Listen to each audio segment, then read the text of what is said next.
flowers. In fact, they're often known as the Jolly Rook out on the Falkland Islands. Now, immediately, he jumps to the flower pots. Every day is different, actually, so he sort of just, goes for stuff that he finds. Oh, look, he's getting his head in there already. We've got they're carcass feeders as well, so they'll feed out of sort of dead animals, and there's bits of food littered around the arena. He's, as you can see, runs everywhere rather than flies. They can fly, but most of their time in the wild is spent on the ground. And the flower pots are to demonstrate that, he's very good at using his feet, his talons, like a tool to turn things over. Very, very clever, and so he basically, he's got no help from Cedric out here. Cedric's just watching. They sometimes go underground as well. Look at this one. And they'll raid seabirds' nests out in the wild.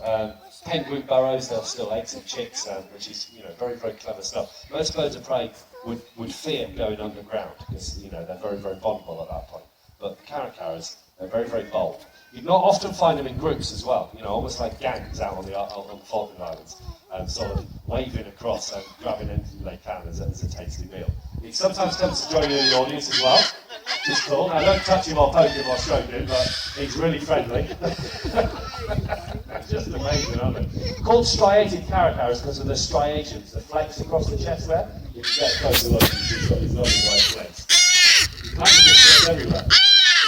Quite good at stealing people's picnics and stuff as well, so, we couldn't quite make that. So you've got to be a bit careful if you've got food around, because he won't come and help himself.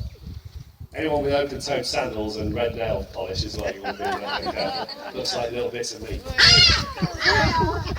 Well, as you can see, he can fly, but most of his time is spent on the ground. This is how they are in the wild. In fact, on the Falkland Islands, it's a very open, windy environment. So they don't tend to fly a lot because they're probably get blown out to sea. They also have got an association with people. They often hang around people's gardens, and they've been known to steal red items off people's washing lines. So watch this. Only ever steal. Oh, he's found a bit of food in the grasses there. Only ever stealing red items though. Look at that. So they can sit there and then breaking your washing line in the meantime, yeah? So they've got a bit of a reputation for being a little bit annoying actually out in the wild, because, they're almost like the urban fox. They'll hang around people's gardens, they'll steal washing off your line, they'll break things just for the fun of it. They even go in dustbins as well. Has he been in there yet? Oh, he's been in there. He jumped in the dustbin earlier on. They'll go in dustbins and sort of raid people's bits, all over the place and just steal stuff, going underground.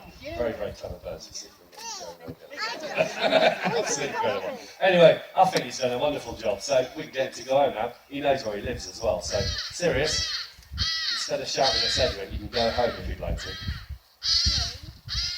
Any second now, well done. There we go. Sirrius is Striated Caracara. Well, that's his first show this year, so